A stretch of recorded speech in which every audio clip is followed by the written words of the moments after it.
Attraction or nuisance? This is the story of the Smith's gang, one of the most notorious baboon troops in South Africa.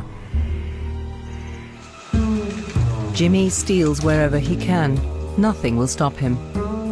As a juvenile, he learned how to climb buildings and break into kitchens.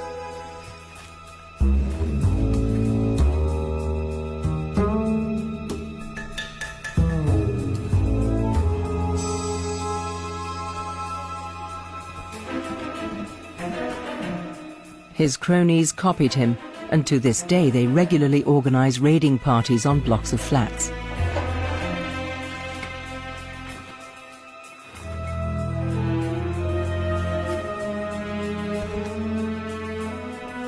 They'll cheerfully run the risks of breaking and entering for a quick haul. These nimble athletes have almost no natural fear of humans anymore, and they've developed astonishing skills.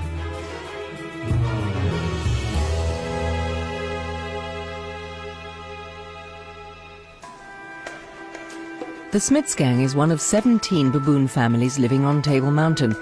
High above Smitswinkle Bay, which lent the group its name, a cave houses some 30 monkeys, among the last of their kind in the Cape Peninsula. Their forefathers were regarded solely as pests and systematically chased away, but for the past 10 years, all baboons in the Cape have been placed under strict protection laws, despite the increasing nuisance they're causing in Cape Town suburbs.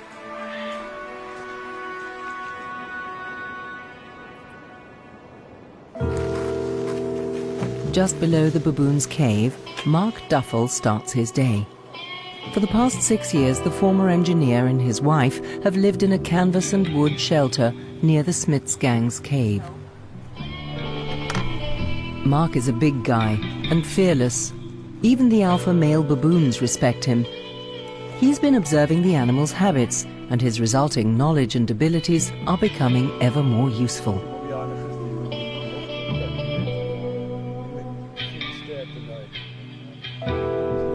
Mark earns his living by scaring baboons.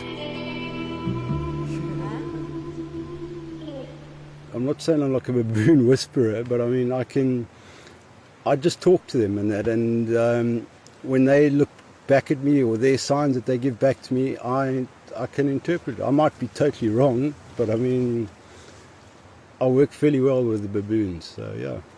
These baboons have largely lost their fear of human beings, a dangerous trend.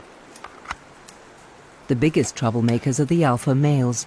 These animals are widely known, their ears visibly tagged, and they're equipped with radio transmitters. The list of their misdemeanors, in a human context, would make up a sizable criminal record.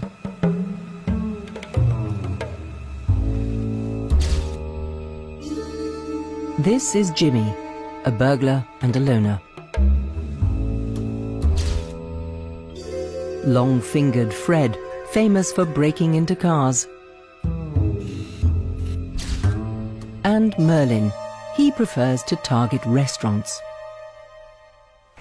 The baboon family's territory covers several square kilometers, and they're not easy to find. Fred, Merlin and Jimmy also strike out on their own and can wind up far from the group. All the data gathered by the biologist is designed to help set up a management plan for these simian repeat offenders.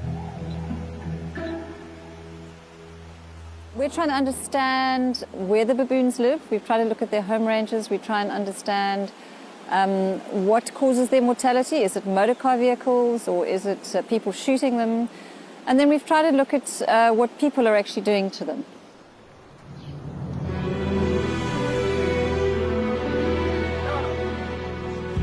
The Smith's gang lives in an extended family. As usual for baboons, the males and females live together with their offspring in their shelter.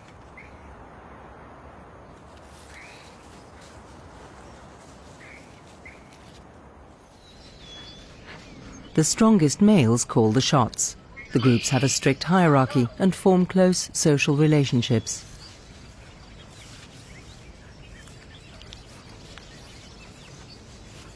They are Chacma baboons, the largest of the species. Standing upright, they can reach just under 1.5 meters and weigh up to 30 kilograms. A typical feature is their long, shaggy coat.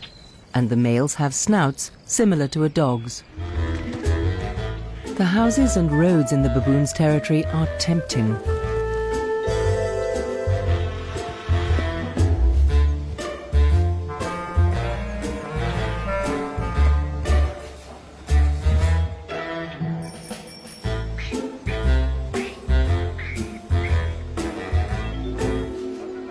As the baboons are so strictly protected, they have almost nothing to fear from human beings.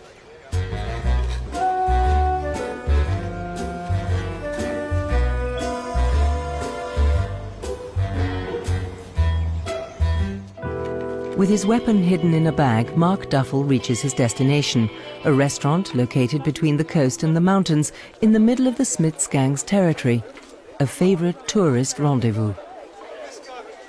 Mark checks the precincts. He knows that the food will lure one individual with particularly sharp instincts.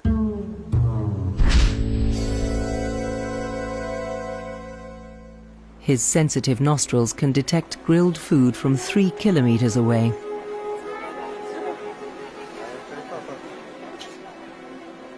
Mark is on the alert.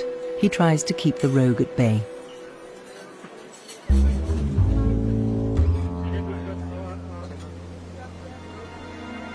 Around midday, Merlin catches sight of the laden tables.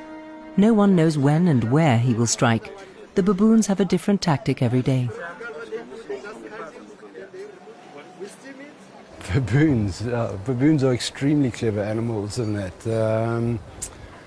every day is a new day for a baboon, and every day is a new something else in that, and they will work it out until they get it right. Behind the restaurant, a situation is brewing. The manager is nervous, and for good reason.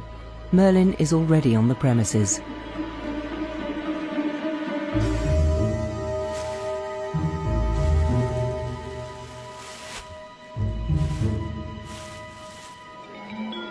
The calm is deceptive.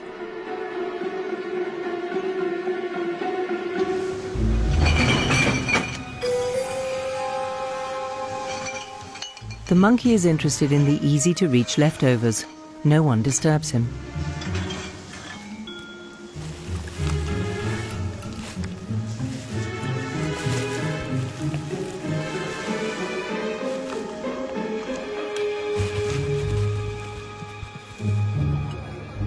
Mark is too late.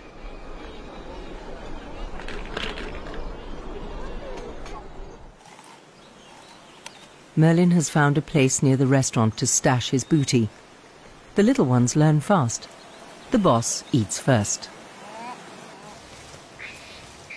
Deftly, the big male scoops out the best part of the butternut squash.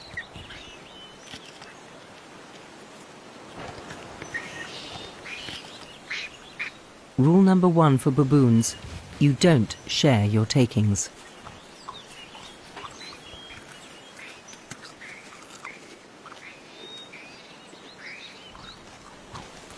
The rest of the gang only gets a chance when the chief has had enough.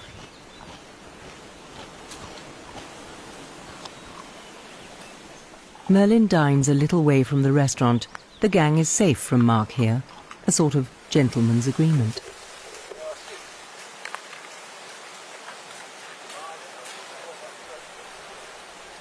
Now it's Merlin's favorite female's turn. The mother with the baby eats the rest of the spoils. But she finds the curious onlookers much too pushy.